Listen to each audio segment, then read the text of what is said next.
Islam came to the region of North Africa during the reign of the second Caliph Umar ibn al-Khattab, who conquered Egypt. After conquering Egypt, he developed the region and built new towns and cities such as the city of Cairo. He also abolished all taxes which were imposed on Egyptians during Byzantine rule. Before the arrival of Islam, Egypt consisted of a mixture of Christians and pagans. In order to spread Islam in the region, Umar ibn al-Khattab ordered the construction of various mosques such as the Amr ibn al-As mosque in Cairo.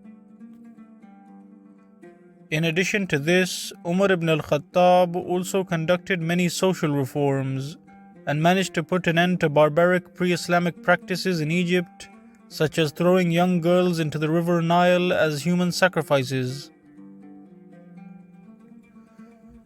Islamic rule continued to expand further into North Africa during the reign of the third Caliph Uthman ibn Affan, who conquered modern-day Libya. During the Umayyad Caliphate, the entire region came under Muslim rule as the Umayyads conquered modern-day Morocco, Tunisia, and Algeria.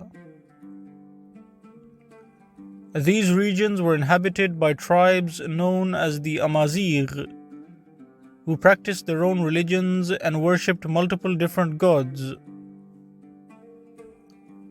In order to spread Islam amongst these tribes, the Umayyads built many mosques such as the Mosque of Kairouan in Tunisia, which became a center for preaching and scholarship in North Africa.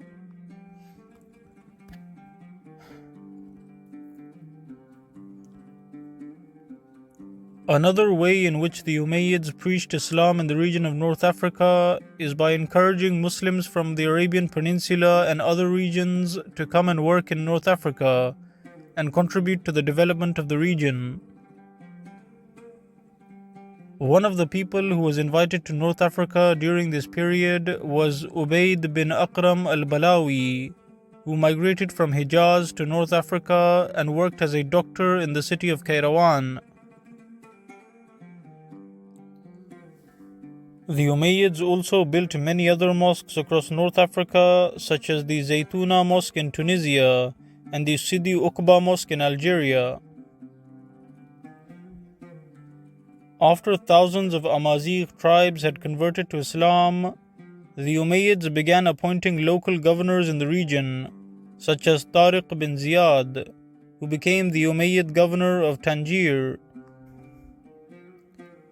Tariq bin Ziyad became highly popular among the people of the region and contributed to spreading Islam in modern-day Morocco, as he built many mosques such as the Tariq bin Ziyad Mosque in the city of Chefchaouen.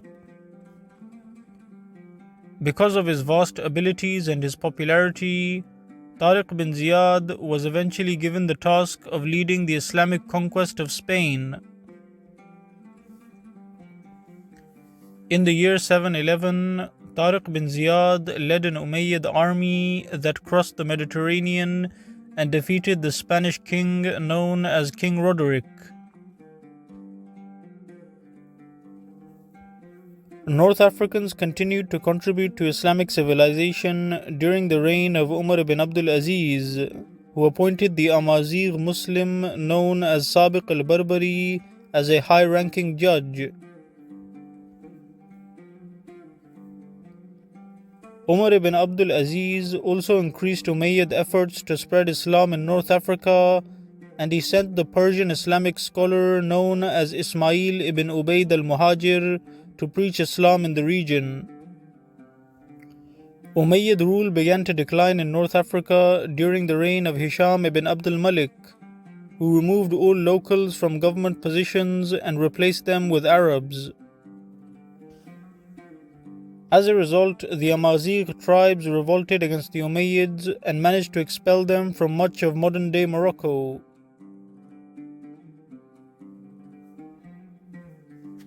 After the collapse of Umayyad rule in these regions, Islam continued to spread in North Africa through Sufis, such as the Arab preacher known as Abdus Salam al-Asmar, who established a huge Islamic seminary in modern-day Libya, known as Abdus Salam Asmar Zawiya.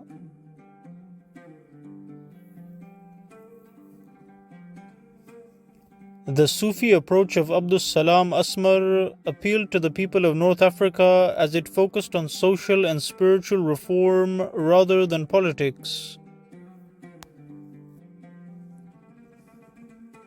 After the fall of the Umayyads in Morocco, Islamic rule continued in other regions of North Africa during the reign of the Abbasid Caliphate. The Abbasids invested in architecture in the region and constructed great buildings such as the Al-Khald Palace in Libya. In addition to this, Islam continued to spread in the region through various Abbasid scholars and preachers. For example, the Persian preacher known as Ali bin Ziyad contributed to spreading Islam in the regions of modern-day Tunisia and Libya during the Abbasid period. After the fall of Abbasid rule in North Africa, the region came under the rule of the Fatimid Caliphate. The Fatimids focused their energy towards construction, and they built the Al-Azhar Mosque in Egypt, as well as one of the largest libraries in the world. In the year 1171, a large part of North Africa was conquered by Salahuddin al-Ayyubi, who was the greatest ruler in the region since the Umayyads. Salahuddin's rule extended over Egypt and Libya.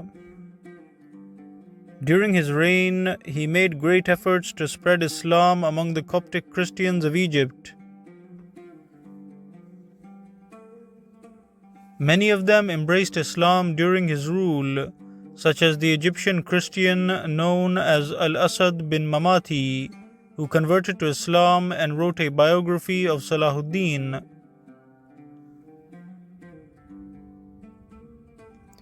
At the same time, various other Muslim states emerged in North Africa, such as the Al-Mohad Caliphate, which ruled over modern-day Morocco and Tunisia.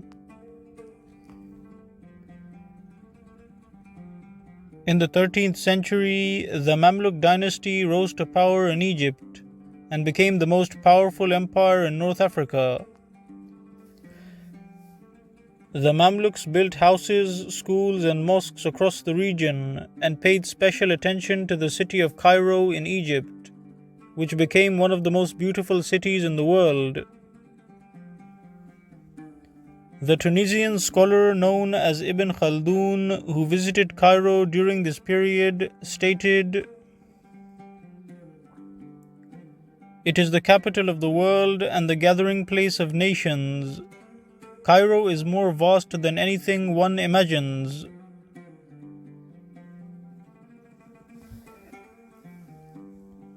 However, Mamluk rule in North Africa began to decline due to corruption. One of the people who witnessed this corruption was the Moroccan traveler known as Muhammad al-Abdari, who visited the city of Alexandria in Egypt and spoke out against the corruption of the city's guards. He stated, "The guards excessively taxed travelers. They searched the men and women, imposed various kinds of injustice on them, and made them taste various types of humiliation." Mamluk rule in North Africa collapsed after the region was conquered by the Ottoman Empire. The Ottomans managed to protect the region from Spanish attacks on the Mediterranean coast. The Ottomans also built many beautiful mosques across North Africa, such as the Sidi Mahrez Mosque in Tunisia and the old Mosque of Benghazi in Libya. However, Ottoman rule in many regions of North Africa, such as Algeria, quickly collapsed after the local tribes revolted against high taxation. Despite this, Ottoman Egypt continued to flourish, and it reached its peak during the reign of Muhammad Ali Pasha. Muhammad Ali Pasha invested in agriculture and turned Egypt into a leading supplier of cotton and silk. He also established factories across Egypt and made Egypt a leading supplier of weapons and gunpowder.